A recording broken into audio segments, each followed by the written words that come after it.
All right, it's about 5:30 in the morning. Truck is warmed up, idling, got the kit all loaded up, got skis. We're on our way to Mudbug. So we're gonna have a heck of a time. We are bringing the 2022 Kawasaki Ultra 310LX, as well as the 2022 Sea-Doo GTX Limited 300. And we're meeting up with Greg Gaddis, and we're gonna do a co-video working together, and we're gonna do a comparison between the Sea-Doo and the Cowie. So this will be really fun, and we're gonna do it at Mudbug. So something a little different, something a little fun. Let's get this trip going.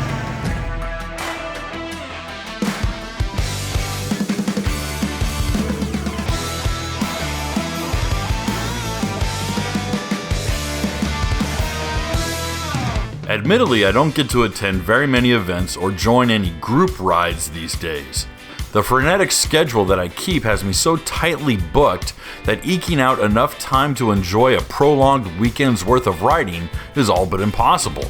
Thankfully, I had drawn a line in the sand that while I might miss the larger Mudbug event in June, there would be no way that I'd miss October's. When I first started traveling the 10 hours south to Morgan City, Louisiana for the annual Mudbug PWC Rally, there was only one event during the year. But as it grew and the types of attendees began to diversify, so did the schedule. Suddenly, spring and fall Mudbugs began popping up, albeit not nearly as widely attended as the midsummer event. It should come as no surprise that summer in the Bayou can be pretty sweltering, especially if winds are low and temperatures are high. So the cool breezes blowing up from the Gulf with its moderate to high mid-70s temperatures in October make for far more favorable conditions. Add to that the lower head count also makes for smaller groups and chances for the kinds of shenanigans that get the rest of us in trouble with the locals. For what it's worth, Morgan City can feel a bit like a seasonal Gulf town with many shops operating shorter hours. Even on the water, life moves a little slower than its already characteristically leisurely pace. The difference in 10 degrees on the thermometer clearly affects the locals as much as it does the gators. Oh yeah, and there are far, far less bugs in October, so if you enjoy not having to regularly wash the insect splatter from your face throughout the day, maybe October's Fall Mudbug is right for you. This past October's Mudbug fell right in the middle of my kids' fall break, so I upheld the tradition of bringing one of my daughters with me. Thankfully, Mudbug has somewhat gravitated from its earlier days of heads-up drag racing and radar runs towards longer all-day rides and winding routes through the cypress trees and Spanish moss, making it far more welcoming to younger riders, and making the oddness of my habit of bringing one of my kids with me a little less over the years. Needing to kill a few birds with a single stone, I coordinated with Greg Gaddis to come down early so he and I could put in some solid testing of his 87-mile-an-hour Sea-Doo RXP-X, as well as a shootout between BRP's flagship GTX Limited 300 and Kawasaki's newly redesigned Ultra 310LX. Greg had little seat time with the gold luxury jet ski, so my 9-year-old daughter Natalie and I spent much of the weekend on the sage green Sea-Doo. That shootout has long since been published, so if you haven't sunk your teeth into that yet, we'll put the link up in the right-hand corner here. Many people are just as split on the certain aspects like Greg and I were, so make sure to leave your thoughts in the comments section below that video. And to that point, the beginning of our day started off testing Greg's highly modified Sea-Doo RXP-X for a short stint. We'll cut to that right now. What's the verdict? Really? Yeah. So what are you spinning? That was 8900. 89? Yeah. What's the dash reading speed-wise? 86, responses where they're at, and before 84. Okay. Next responses, maximum, and upper 80. Okay. So you think just that one position on the sponson, you're losing about 2 miles an hour? Yeah, definitely. No kidding. All right, 10-4. Okay, so we're gonna do a little before and after. We're actually going to move the sponsons up one more spot. He's pretty sure that we can pick up about 2 miles an hour. So he's gonna back in right now. We're gonna pull the RXP-X up on the trailer. And we're gonna do a little bit of tuning. Nothing that won't take too long. Something quick. Well, I gained 2 miles an hour just by moving those sponsons up. We're gonna see how he does. Now, mind you, I weigh probably about 90 pounds more than that little guy. So he's gonna kill it.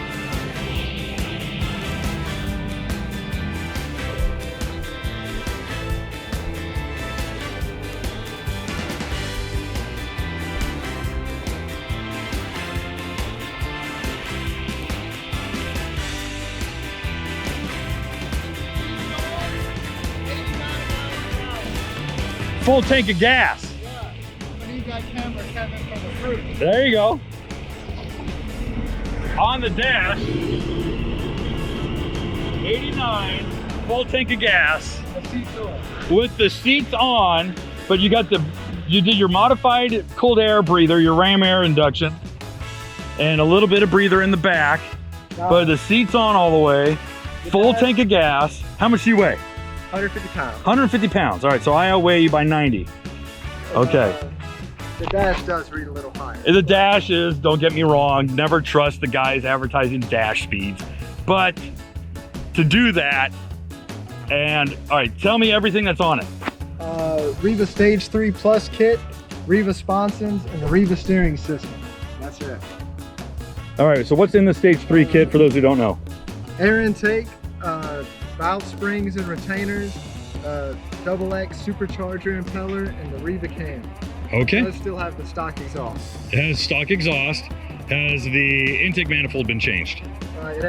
It does have the intake manifold upgrade and bigger injectors. Okay. Other than that, it's stock. All right, so this thing's making north of 400. Yeah, definitely. Yeah, I would say so. Absolutely. Okay. Full tank of gas, 150 pound rider. 89 at 8,900 RPM. 8,900 RPM. According to the dash. Right, now, you know. We'll give it 87 and a half. Sure, still. And can you run pump gas or are you running race gas? No, it's 93 octane. 93 octane, okay. It's probably, what, 85 degrees outside? Yeah. Somewhere 80 maybe? Okay, but we're at sea level, so. Yeah.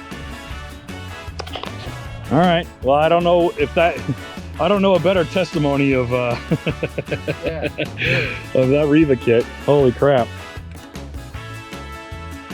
Well, I didn't see more than 82, but at 8,900 RPM, this girl boogies. I'll tell you that.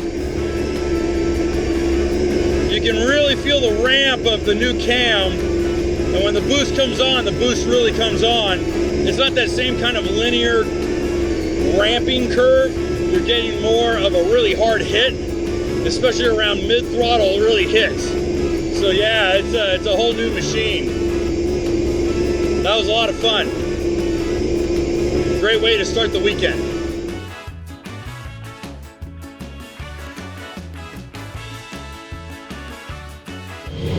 $84 miles an hour. Not too bad with a 240 pound rider and a full tank of gas. I'll give it that. Yeah, that was a lot of fun. Tell you what, dude. Riva cam, Riva Stage 3 kit. That's a hell of a combination. It comes on hard. With our extra days of testing behind us, we could spend the rest of the weekend joining the dozens who drove in from across the US to attend the bug. For those looking to join the fun, you must understand that the Mudbug is almost entirely unscripted. There's no official meetings, rides, or schedules. Many will ride in smaller groups all weekend long and never intermingle with other groups riding the same trails. So if you want to know what's going on, the best suggestion I have is to watch both the greenhulk.net Facebook page as well as the official Mudbug PWC Rally thread on the forum. But if you're one who likes to play things fast and loose, it's best just to pull up to Dorian Chevron Station around 8:45 to 9 a.m. and wait and watch the trucks and trailers towing brightly hued PWC to start rolling in. While it's not the only place to start your day, it's where most folks fuel up and stock their coolers before launching. And yes, I am woefully mispronouncing Dorians, but it's spelled Do Irons.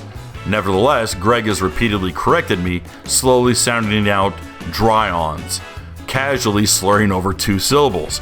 When I point this out, he always shrugs and says, "Yeah, but you ain't Kunaz either." Friday morning at Dorian's was no different as I packed up the GTX's Link cooler, grabbed a quick biscuit for breakfast, and picked up a parking pass for the day. Soon we were joined by 24 riders looking to cement a plan for the day. Our group included 2 fistfuls of supercharged Yamahas, some RXP-X's, and our lone Kawasaki 310LX. Greg and his girlfriend had won the impromptu coin toss, sticking me back on the Sea-Doo, much to my chagrin. We put in on the west side of the levee, accompanied with a couple parents with their kids in tow. Water levels were low, exposing some submerged tree stumps, tangled patches of lilies, and a few more surprises. Cooler water temperatures also encouraged the local alligator population to warm themselves under the sun on the slowly drying banks. Over our 3 days of riding, Natalie counted nearly 30 sunbathers. Normally we stop to enjoy a swim during the day, but seeing so many gators gave us reason to reconsider. There are few better venues to demonstrate the problematic traits of the Sea-Doo's ST3 hull than riding in groups through narrow channels like we do here in Morgan City. Only when you're riding directly in syncopation with the ski in front of you, the vertical blade-like bow of the full-size 3-seater will track with some predictability. Otherwise, the ski will veer, wander, and jolt in whatever direction the wake ahead of you points. More than once did the nose grab the leading edge of the wake and yank violently to the side, breaking the pump free and pitching the entire hull sideways. Even an experienced pilot can be caught off guard by this, spelling disaster for the unsuspecting rider or passenger. I've documented how Riva's Pro Series sponsons best work to alleviate this, but cannot wholly resolve the characteristic. It's baked into the hull design and is something to be aware of. Friday took us through narrow sections serpentining up nature-made race courses. Thankfully, those few who knew how to ride joined Natalie and I in a little high-speed horseplay, spraying the local flora with 10-foot-high roofs. More staid riders grew impatient with our kind of mischief and eventually peeled off into their own group. I presume to stop and enjoy a chilled bottle of chocolate Ensure and to catch up on their knitting. Now a leaner and quicker group, we picked up the pace and watched as our fuel gauges sank lower towards empty. After changing over to the east side of the levee and putting in at Dorian's Landing, we raced up the trail towards Spunky Monkey, a local waterfront watering hole. With a little more filming needed to conclude our shootout, Greg and I sped off to a familiar shady sandbar. Getting in the last few shots left, we watched as the remainder of our group sped by. We followed shortly thereafter, racing against the sinking sun setting beyond the western tree line. Saturday morning started off a bit slower than the day before, but just the same. This time Greg was aboard his modded purple Sea-Doo, while Natalie and I loaded up the Ultra 310LX. Our group grew quite a bit, with almost 40 heads and nearly 30 skis. Today we were joined by a 2022 Ultra 310LXS and 2 other supercharged Ultras, sprinkled throughout the typical ratio of Yamahas and Sea-Doos. With the gold LX topped off, we pinned the throttle and raced off towards the pack leader. Billy Duplesis and David Pate gave chase in a particularly exciting twisting trail, taking corners at speed, throwing grass-mingled roosts, and plumes of roiling thrust. The big Cowie had zero trouble chasing down David's GP and Billy's FCR and greedily sluiced through the whitewash and wakes, never once disengaging or breaking free. The big 160mm axial flow stator biting down like a set of grippy tires on a prepped racetrack. And all of this with my third grader hanging on, laughing all the way. The fact that she was more than willing to goad her father into pinning the throttle to its stop more than a few times was particularly impressive as the day carried on. This Disney princess-loving little girl happily encouraged me to vice the Kawasaki to full throttle for several minutes across a wind-blown Lake Verret, outrunning a handful of overbuilt Sea-Doos whose noisy through-hole exhausts vanished behind the whine of the Ultra's Eaton TVS supercharger. The consistency of the Kawai's ever-hooked hull pushed the big jet ski ahead of several racy Sea-Doos. In fact, that seemed to be an ongoing motif. The Ultra kept a steady pace behind far faster modded skis. While hot doggers pinned their throttles and ricocheted over the broken surface, their pumps disengaging and blow-off valves whistling, the Ultra charged ahead, always staying hooked and maintaining a straight course, all with a little girl giggling and asking, "Go faster, Daddy." And that is clearly one of the most unsung benefits of the Kawasaki's rough water prowess. It doesn't wear you out like a GP or RXP-X does. The effort necessary to pilot an RXT-X through similar chop can be exhausting. Not so on the Ultra. Maybe the marketing department should consider the moniker, "The Ultra Jet Ski kicks everybody's butt but yours." It has a nice ring to it, doesn't it? That evening was spent at a local Mexican restaurant choking down warm salsa and swapping stories of who got lost, who broke down, and who slammed their Sea-Doos into the launch ramp. And for whatever reason, every Mexican restaurant in Morgan City seems to heat up their salsa. It's weird and it makes you feel like you're dipping your chips into marinara sauce. Alright, I had to get that out of the way. Sadly, Natalie and I had to be on our way the next morning as she had school the following Monday. And Mom wasn't going to tolerate me bringing her home late that night. Ratcheting down the GTX and 310LX, we bid farewell to our Mudbug friends and made the long trek back to Tennessee, certain to return back next year. I'm Kevin Shaw and you've been watching the Watercraft Journal. If you enjoyed this video, please give it a like, leave a comment, and maybe share it with your friends. It'll definitely help us grow the channel. And if you want more awesome jet ski content, please visit us over at www.watercraftjournal.com, where new articles are written and published every day, Monday through Friday, entirely subscription free to you. Oh,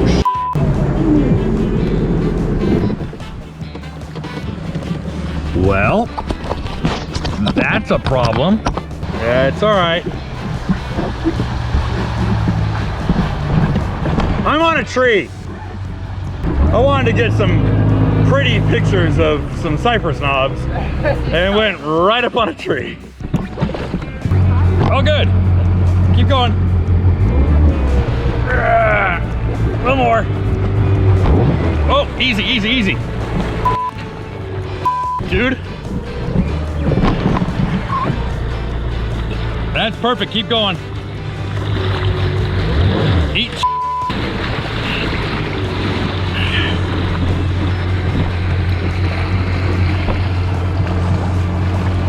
Beautiful. Thank you.